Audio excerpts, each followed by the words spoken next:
For years, the rise of China seemed an impossible force to stop. An entire country transformed into the planet's factory, cities pulsating 24 hours a day, workers laboring like gears of a machine that never stopped. Prices fell, products multiplied, and Western economies watched, powerless, while Chinese efficiency redefined the rules of the game. It was the miracle of scale, of obedience, of planning, a model that transformed human effort into economic power and economic power into global domination. But every miracle has a price. The same force that propelled China to the top now threatens to drag the country into the abyss. Because when a nation becomes obsessed with producing faster, cheaper, and bigger, it ends up devouring itself. The history of China is not just an economic story, it is a warning. It is what happens when efficiency goes so far that it stops building and starts destroying, when growth is pursued even at the cost of the future.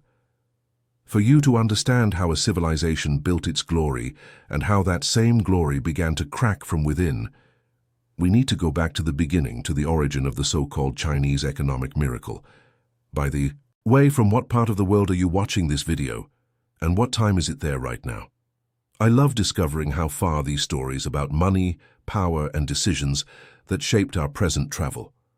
Before continuing, subscribe and discover how money and history are more connected to your present than you imagine. In 1978, Deng Xiaoping presented himself before the Communist Party and broke one of the deepest taboos of socialism. He said something unthinkable at that moment. Getting rich is not shameful, it is patriotic. With that phrase, he changed the destiny of an entire nation. From one day to the next, millions of peasants began to think in a different way. Where before they only saw land and harvests, now they saw opportunities. The fields turned into improvised factories. Rural villages became small production hubs. Poverty ceased to be a condemnation and began to be seen as a starting point.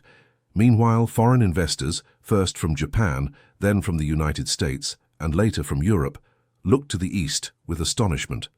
China offered something no one else could match: millions of workers willing to produce for a fraction of the cost, and a government determined to open its doors to capital.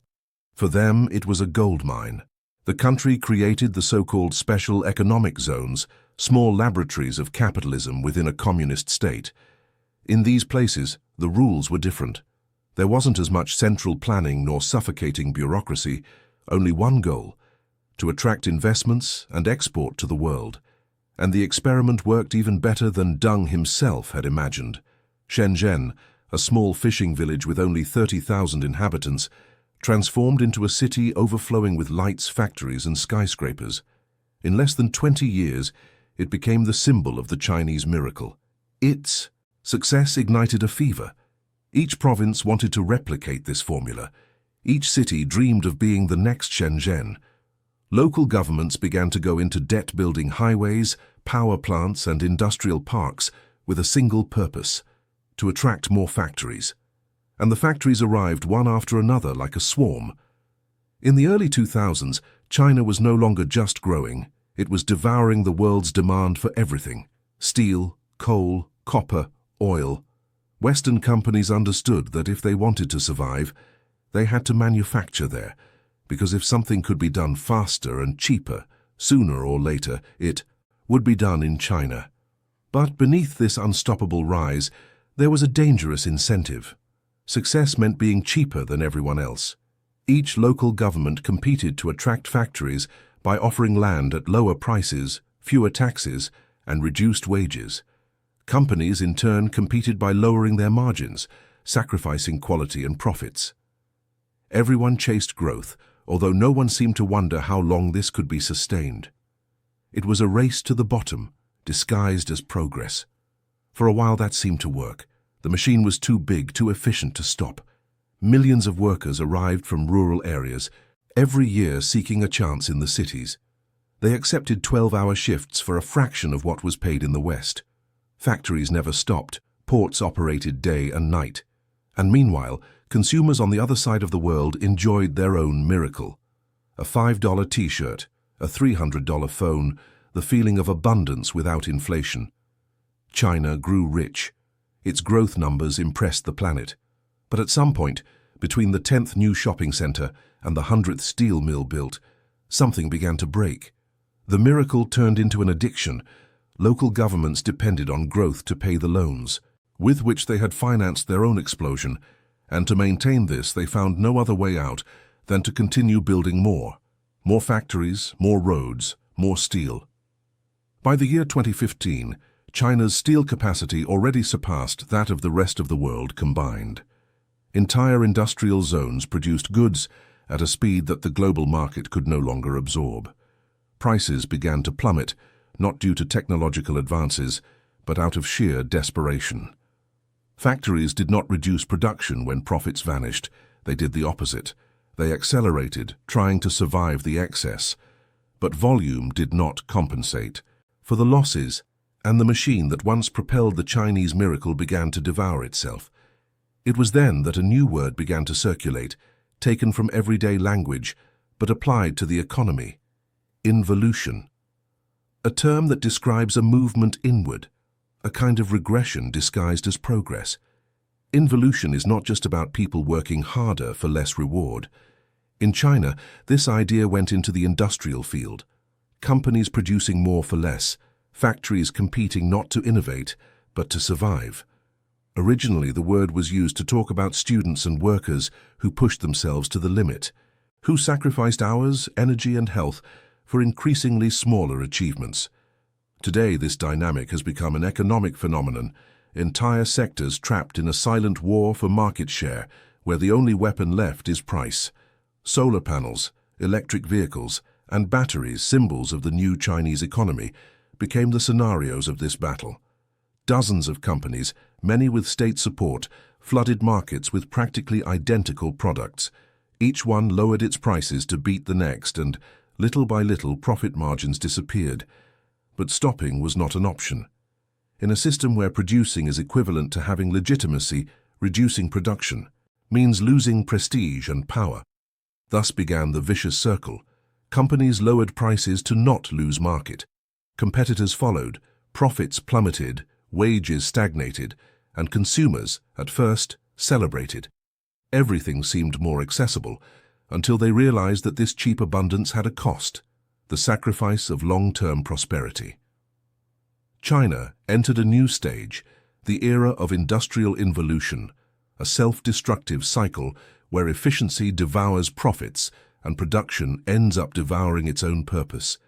It is no longer a race to innovate, but a race to the bottom. And like every race to the bottom, no one ever wins. That is why, today, Chinese solar panels are sold below production cost. That is why electric vehicles accumulate in huge lots waiting for buyers. That is why technological giants compete for an internal demand that shrinks every year, while their valuations collapse. And that is why, despite record exports, industrial profits fell more than 20% in the year 2024, because when everyone competes to be the cheapest, price becomes the only thing that can continue to fall. This is not progress, it is a system devouring itself. And here's the irony: China has lived this before. In the 2000s, overproduction of coal and steel drove prices to the ground. Beijing had to intervene and forcibly cut capacity. It closed mines, merged plants, and laid off hundreds of thousands of workers. It was an economic triage, a painful short-term sacrifice to avoid a total collapse. 2 decades later, history repeats itself, only this time the patient is not just one industry, it is the entire growth model. Factories do not close because the numbers indicate it, they close when policy allows it.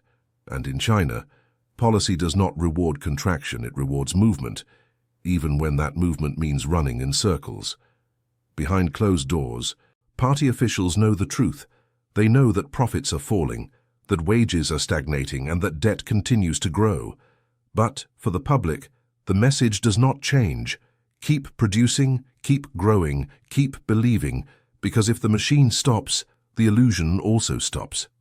By the 2020s, the great efficiency machine that had driven China for decades had transformed into something completely different. It was no longer an engine of growth, but an economy trapped in an arms race against itself. From the outside, the spectacle still looked like a triumph. International headlines showed record export numbers, new factories emerging almost overnight, and a production of electric vehicles and solar panels so vast that, in theory, it could power entire continents. It seemed like another chapter of the Chinese miracle, but beneath this brilliant image, the story was very different. On the inside, profit margins were collapsing. Companies worked harder, produced more, but earned less. The miracle that once generated genuine wealth had stopped creating it. Now it simply recycled it faster and faster, thinner and thinner, as if the entire economy revolved on itself searching for oxygen. Economists have a word for this: overcapacity, a term that sounds technical, but which in reality describes something much deeper. It means producing more than the world can consume. But in China, overcapacity is not considered an error that needs to be corrected. It is part of the system, a political tool. Take the solar industry as an example. In the year 2023, China manufactured more than double the world's demand for panels. Yes, double what the planet needed. The result was inevitable. Prices plummeted almost 40% in just 1 year. Many companies began selling below cost just to maintain cash flow, just to move accumulated stock in warehouses. Smaller companies could not withstand it and went bankrupt one after another. Even so, the giants continued producing. Why? Because behind each solar plant there was a local government that depended on these jobs, these numbers, the appearance of growth. Because in China, maintaining the illusion of progress is almost as important as progress itself. Something similar happens with electric vehicles. At this moment, more than 100 Chinese brands compete for an internal market that shrinks every year. All offer increasingly similar products, each one lowering prices to survive, forcing the others to do the same. It is a price war with no way out. The government intervenes with subsidies trying to avoid mass layoffs and preserve social stability, but these same subsidies end up fueling the fire they are trying to put out. More public money keeps factories alive, more factories produce more cars, and more cars saturate a market that can no longer absorb them. The result is the same circle: more supply, lower prices, and vanishing margins. The consequence is clear. During the first half of the year 2024, China's industrial profits fell more than 20%, even as exports reached historical levels. That is, factories are moving more goods than ever, but earning less for each of them. Each container leaving a Chinese port represents production, but not necessarily prosperity. The national economy continues to show growth in the charts, but this growth is increasingly fragile. It rests on a base that is eroding from within, an expansion that seems like advancement, although in reality it is consuming itself. It is the kind of growth that looks good in reports, but leaves pockets empty and machines exhausted. But here's the twist. Not all of this is an economic accident. A part is carefully designed. Behind the apparent irrationality of producing more than the market needs, there is a strategy that has been perfected for years. The government of China has transformed efficiency into a geopolitical weapon, an instrument to shape global markets in its favor. For decades, it has used subsidies, preferential loans, and state support to keep essential industries alive, even when they operate at a loss. It is not about quarterly results or pleasing investors. It is about something more ambitious: strategic monopoly. In sectors like solar panels, batteries, and electric vehicles, Beijing accepts losing money in the short term because its objective is not immediate. It seeks control of the future. Their vision is that whoever dominates these technologies will dominate the global economy in the coming decades. That is why local governments inject billions into factories, give easy credit, and reduce taxes for companies, all so that they can sell below cost, not with the intention of surviving, but with the mission of eliminating competition. The logic behind this strategy is cold and calculated. It consists of flooding the world market with cheap products, displacing rivals, and resisting long enough until no one else can compete. Western companies, constrained by the demands of private shareholders and the pressure to show quick profits, cannot sustain such a long price war. They are forced to reduce operations or abandon the market, and when that happens, China is left alone on the field. When the global supply chain depends exclusively on its production, it can do what any monopoly does when it conquers the territory: raise prices, dictate conditions, and control the entire value chain. This manual of industrial conquest is not new.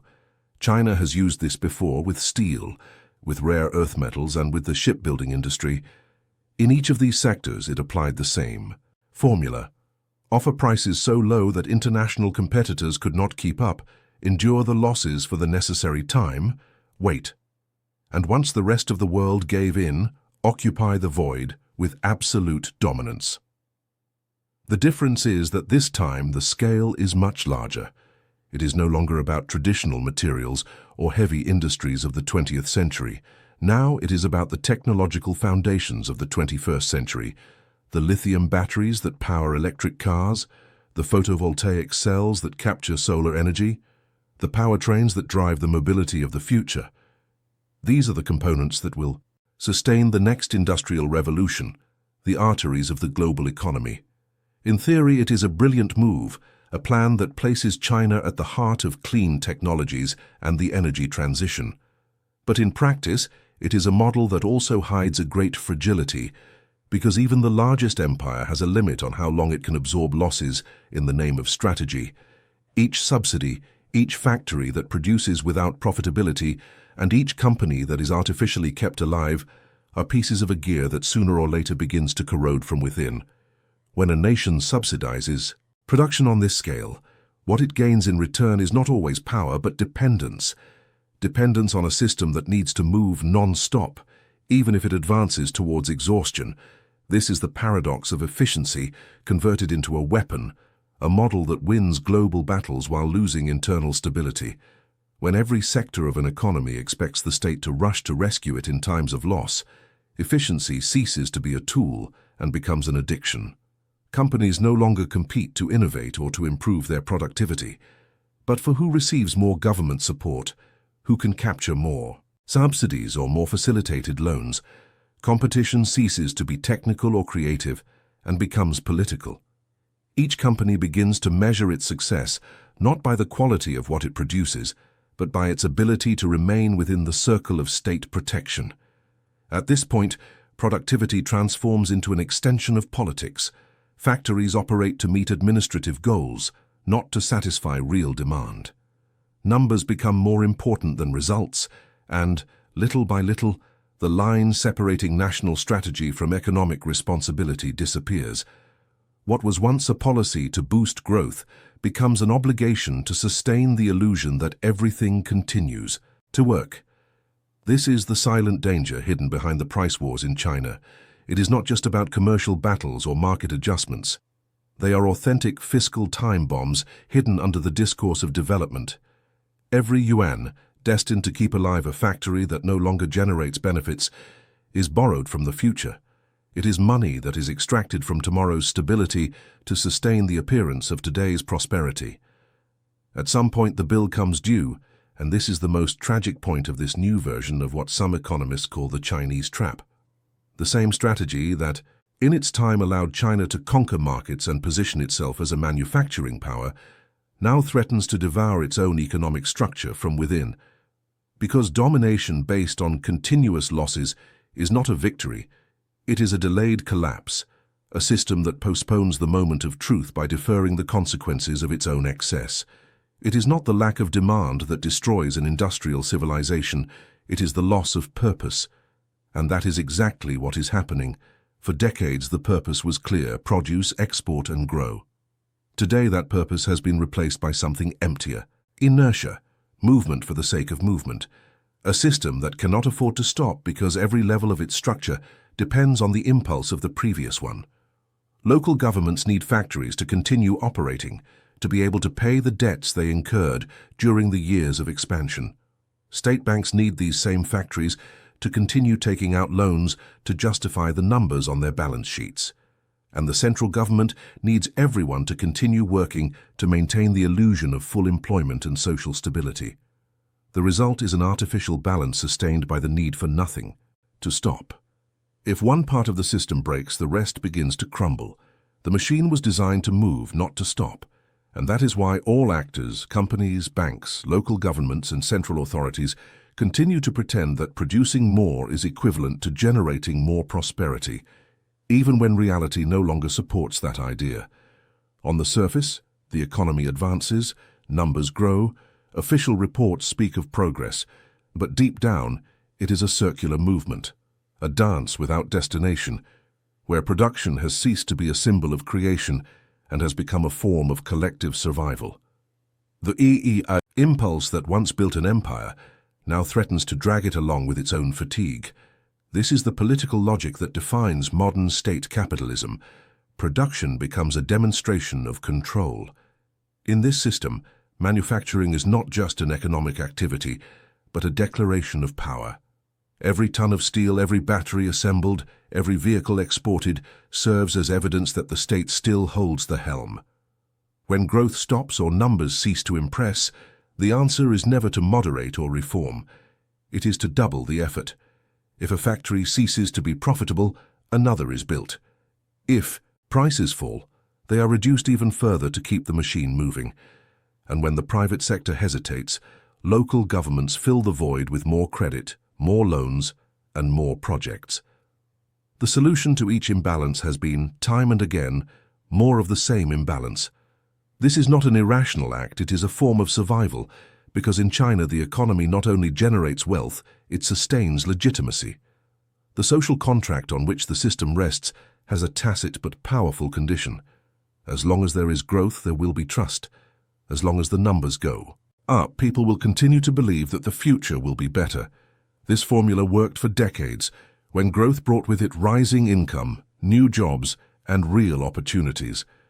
But the cycle has changed. Now growth no longer produces prosperity, it only produces more goods at increasingly lower prices. And that is where the paradox arises. China's industrial overproduction, this almost infinite capacity to manufacture non-stop, keeps global inflation at low levels, but at the same time crushes internal wages and weakens demand within the country itself. The giant that managed to lift hundreds of millions of people out of poverty now faces a different challenge: how to improve the quality of life of those who have already risen, but who feel they have stopped advancing. Every new export record is accompanied by a new drop in purchasing power. The more it produces and the cheaper it sells, the more internal consumption stagnates. The success that sustained the economic miracle has become the weight that drags it down, and the effect does not stay within their borders. The more China exports its deflation, the more fragile the global system becomes. For years in the West, cheap Chinese goods were received as a gift. They allowed inflation to be kept low, filled supermarkets with affordable products, and sustained the middle-class lifestyle. But this same abundance, which was once a symbol of prosperity, is today exporting weakness. European and North American factories cannot compete with subsidized prices, emerging markets cannot build their own industries, and the result is a global circle of stagnation where everyone depends on cheapness, although cheapness erodes growth. China did not invent this trap. It is an old story that humanity repeats with different names and flags. The economic history of the world is full of examples of empires that reached the peak of efficiency, only to discover that efficiency taken to the extreme turns into fragility. British coal, for example, dominated the markets of the 19th century. Their mines supplied the entire world, but prices sank so low that even English miners could no longer live from their own work. The solution was to expand, create colonies, new captive markets, where the excess production could be placed. That kept the system alive for a while, but at the cost of a dependence that would later destroy it. A century later, Japan repeated the pattern. During the EU 1980s, their economy seemed invincible. Technology, industry, and growth that astonished the planet. But overcapacity, deflation, and a population that aged faster than it could consume marked the beginning of a long slowdown. What began as a miracle ended in stagnation, and if we go back even further in time, we reach Rome. Their collapse did not begin with invasions or external wars, but with an internal crisis of overproduction. Large slave-worked estates flooded grain markets until prices fell. Small farmers unable to compete went bankrupt. This rural middle class, which had been the heart of the Republic, disappeared. Rome fed itself into imbalance. History again and again shows the same pattern. Every empire that dominates efficiency sooner or later faces the same question. Can it stop optimizing enough to survive? Because efficiency without purpose eventually becomes self-destruction. And this is the test that China faces today, to discover if it can decelerate before the impulse that made it great ends up dragging it along. The leaders of China are fully aware of the dilemma they face. That is why for years they have been repeating the same order in their speeches. Rebalance. Rebalancing means changing the direction of the economy, moving from a model driven by investment and construction to one focused on consumption and innovation. But rebalancing a system of this size is not a simple task. It requires time. And time is precisely the only resource that a system addicted to growth does not have. While the central government in Beijing tries to steer the helm in a new direction, the provinces, driven by their own incentives, continue to do the same as always. They continue to build factories, infrastructure, and expand production, because their political success is still measured by growth and employment numbers, not by sustainability. It is a structural contradiction. The nation tries to change direction, but the pieces that form it continue to advance on the same path. It's like trying to diet while the kitchen never stops cooking, and the irony is even deeper. Many of the products that China overproduces, solar panels, lithium batteries, and electric vehicles, are precisely the goods the world needs for its energy transition.